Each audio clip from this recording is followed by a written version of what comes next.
Around 1200 BCE, the greatest civilizations of the ancient world suddenly collapsed. Anatolia has witnessed the birth of many important civilizations, but one comes to mind first: the Hittites. Mighty empires that had stood for centuries crumbled within decades. Cities burned, trade routes vanished, writing systems were forgotten. For over a century, historians blamed mysterious warriors called the Sea Peoples. But new evidence tells a radically different story, one that's far more unsettling because it mirrors challenges we face today. The catastrophe that ended civilizations. The Mediterranean world of 1200 BCE was interconnected and prosperous. The Hittite Empire controlled Anatolia, the Mycenaean Greeks dominated the Aegean, and Egyptian pharaohs ruled the Nile. These weren't primitive societies. They had complex administrations, international trade networks, and diplomatic correspondence. Palace archives revealed treaties, marriage alliances, and complaints about delayed copper shipments. Then it all fell apart. The Hittite capital Hattusa was abandoned and burned. Mycenaean palace centers across Greece were destroyed, never to be rebuilt. Major cities along the Levantine coast, like Ugarit, were violently demolished. The archaeological evidence shows a catastrophe of stunning scope. In some regions, up to 90% of settlements were abandoned. The survivors often moved to defensible hilltops, huddling behind hastily built walls. What followed was a dark age lasting 3 centuries. Literacy disappeared in Greece for 400 years. International trade collapsed, population levels plummeted. The Bronze Age had given way to something much more primitive. Archaeologists call this period one of the most severe systems collapses in human history. It wasn't just one empire falling, it was an entire interconnected civilization disintegrating simultaneously across thousands of miles. The scale of destruction is hard to overstate. At Mycenae itself, the legendary home of Agamemnon, the palace burned so hot that clay tablets were baked solid. Wealth vanished, craftsmanship deteriorated. People forgot how to work bronze properly. Whatever caused this wasn't a simple conquest where one power replaced another. This was civilizational collapse. Enter the sea. People's Egyptian records give these catastrophes a name and a face. Temple inscriptions from pharaohs Merneptah and Ramesses III describe invasions by coalition forces arriving by sea. They called them the Sea Peoples, listing specific groups: the Peliset, Jeker, Shekelesh, Denyen, and Weshesh. The inscriptions are dramatic, boasting of great Egyptian victories against these foreign hordes. The most famous account comes from Ramesses III's mortuary temple at Medinet Habu. The reliefs show naval battles and land engagements. The inscriptions claim these invaders came from islands and coastlands, destroying everything in their path. According to Ramesses, they formed a conspiracy in their islands, and no land could stand before their arms. The Hittites, Carchemish, Arzawa, and Alashia all fell before they reached Egypt's borders. The Egyptian texts paint the Sea Peoples as unstoppable warriors. They supposedly swept through Anatolia and the Levant, leaving destruction in their wake. Only Egypt's military might turn them back. Ramesses III claimed to have slaughtered them in great numbers. Their ships capsized in the Mediterranean. These accounts seem to solve the mystery. Scholars built an entire narrative around them. The Sea Peoples were maritime raiders or migrating warriors who destroyed Bronze Age civilization. They were compared to Vikings or Mongols, groups whose military prowess let them conquer more advanced societies. For decades, this invasion hypothesis dominated academic discussion. It was taught in textbooks and appeared in documentaries. Case closed, or so it seemed. The traditional theory falls apart. But there's a problem. The more archaeologists excavated and analyzed, the less sense the invasion theory made. If unified warrior bands destroyed dozens of major cities, where's their distinctive material culture? Invading groups typically leave traces of their presence: weapons, pottery styles, burial practices. The Sea Peoples left almost nothing. The timeline doesn't work either. The destructions across the Mediterranean happened over several decades, not in one sweeping campaign. Some cities fell around 1225 BCE, others around 1180 BCE. Many show evidence of multiple destructions separated by years. That's not consistent with an invasion force. It's also hard to explain how these supposed warriors could destroy the Hittite Empire, which fielded massive armies, yet we have no Hittite records of fighting them. Archaeological evidence at destruction sites is puzzling too. Many cities show signs of fire and violence, yes, but also abandonment and earthquake damage. Ugarit, a wealthy coastal city, was destroyed around 1190 BCE, but evidence suggests it was already in decline, suffering from food shortages. The final destruction may have been the coup de grace to a dying city, not a sudden attack on a thriving one. Then there's the question of motivation and logistics. Why would these mysterious people simultaneously attack targets across thousands of miles? How did they coordinate? What did they gain?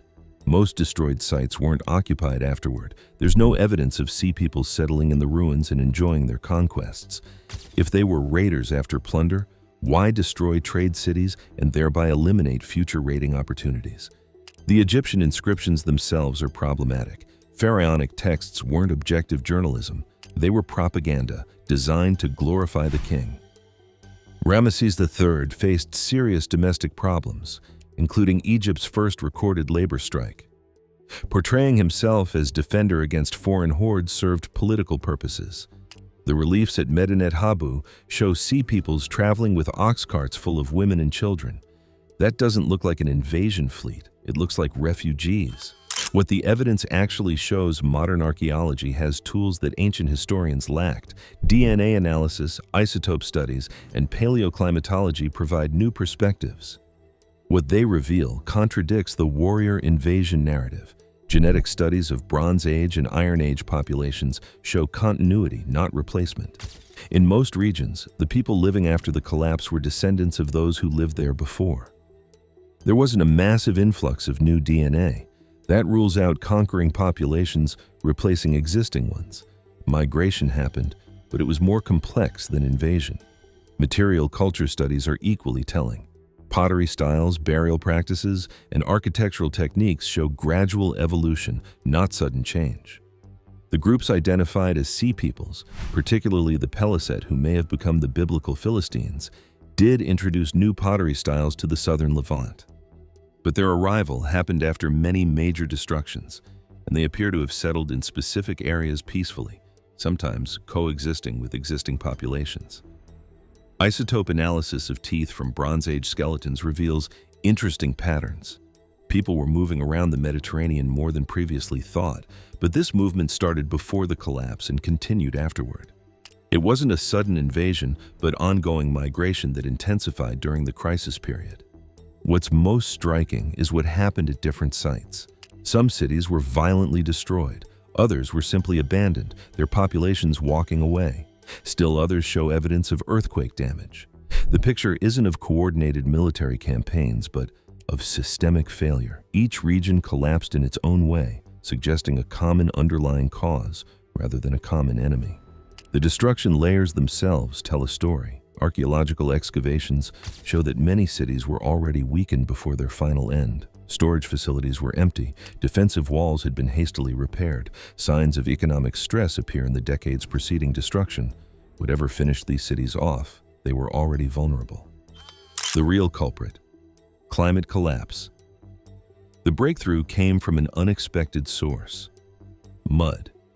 Sediment cores drilled from lake beds in the Mediterranean seafloor preserve chemical records of ancient climate. What they reveal is startling. Around 1200 BCE, the eastern Mediterranean entered a mega drought lasting 3 centuries. This wasn't a bad harvest or two. Paleoclimatological data shows precipitation dropped by 20 to 50% across the region. Rivers shrank, springs dried up. The carefully managed agricultural systems that supported Bronze Age populations began failing. These civilizations had developed during a relatively wet and stable climate period. They weren't adapted to severe, prolonged drought. Bronze Age economies depended on agricultural surplus. Palace centers collected grain, redistributed food, and supported specialized craftsmen, scribes, and soldiers.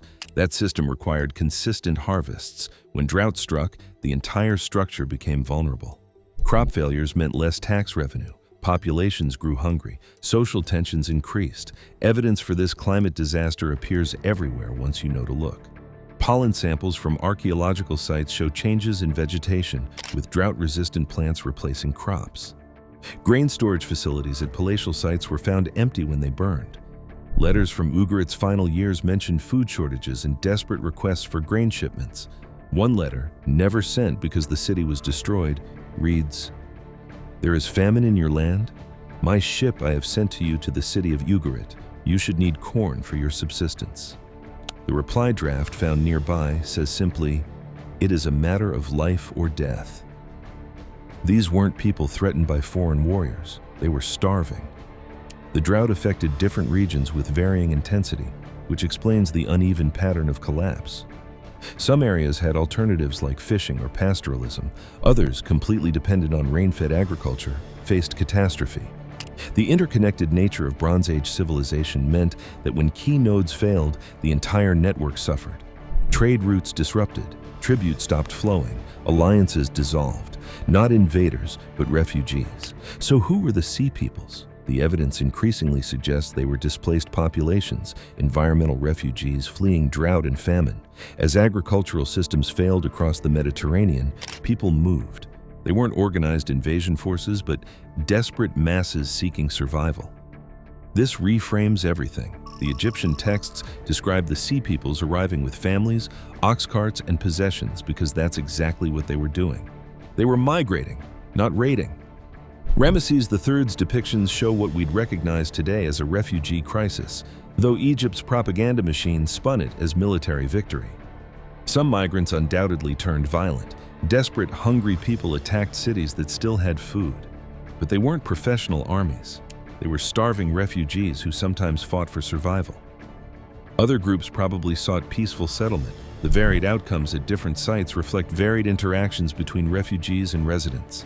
The domino effect explains the widespread collapse. Initial droughts in Anatolia or the Balkans displaced populations who moved south, putting pressure on neighboring regions. Those regions, struggling with their own climate problems, couldn't absorb newcomers. Competition for dwindling resources sparked conflicts. Some cities were destroyed in fighting, others abandoned as residents fled elsewhere, joining the refugee streams. This creates a feedback loop. As central authorities weakened, they couldn't maintain irrigation systems or organize food distribution. Local conflicts disrupted planting and harvests. Pirates attacked merchant ships, ending maritime trade. Without trade goods, cities had no reason to exist. The palace economies that had worked for centuries suddenly became unsustainable. The Hittite Empire's collapse fits this pattern perfectly. Hittite texts from the final decades mentioned grain shortages and requests for emergency food supplies. The empire simply dissolved. No great battles, no foreign conquest. The administrative structure couldn't cope with prolonged crisis. People abandoned cities and dispersed into the countryside where they might survive through subsistence farming. Different Sea Peoples groups had different origins. Some probably came from Anatolia as Hittite control collapsed, others from the Aegean as Mycenaean palaces fell. Still, others from Sicily or Sardinia. They weren't a unified force, but many separate groups of refugees, each with their own story. Egypt encountered them at different times, lumped them together as foreign threats, and claimed victory over them all. Why this changes everything? Understanding the Sea Peoples. As climate refugees rather than invaders fundamentally changes how we view Bronze Age collapse. It wasn't civilizations defeated by superior warriors. It was a systems failure triggered by environmental catastrophe. The sophisticated, interconnected world of the late Bronze Age was actually fragile, vulnerable to shocks it hadn't anticipated. This has uncomfortable parallels to our modern world. We too have complex interconnected systems dependent on stable climate and consistent agricultural production. We too have populations concentrated in areas that could become uninhabitable if rainfall patterns shift. The Bronze Age collapse shows what can happen when environmental change outpaces society's ability to adapt. Current climate models predict significant changes to Mediterranean rainfall patterns. Parts of the region could face severe water stress this century. We already see refugee crises triggered partly by drought, like Syria's civil war, which followed years of agricultural failure. The Bronze Age offers a historical case study in how climate-driven migration can destabilize entire regions. It also changes how we interpret ancient texts. Egyptian pharaohs weren't lying about foreign threats, but they were misunderstanding the nature of the crisis. They saw military problems requiring military solutions, missing the environmental catastrophe driving everything. How often do modern leaders make similar mistakes, treating symptoms rather than underlying causes? The lesson is both hopeful and sobering. Bronze Age civilization didn't end because invaders were stronger. It ended because societies couldn't adapt quickly enough to changing conditions. But after 3 dark centuries, new civilizations emerged. Phoenicians, Israelites, and eventually Greeks rebuilt. Humanity survived. The question is whether we can learn from the past and manage similar challenges better, or whether we're doomed to repeat the same mistakes our Bronze Age ancestors made 3,000 years ago. The mystery of the Sea Peoples is solved, but the answer is more complex and more relevant than we expected. They weren't mysterious warriors from unknown lands. They were us, or what we might become. Ordinary people driven from their homes by forces beyond their control, seeking survival in an increasingly hostile world.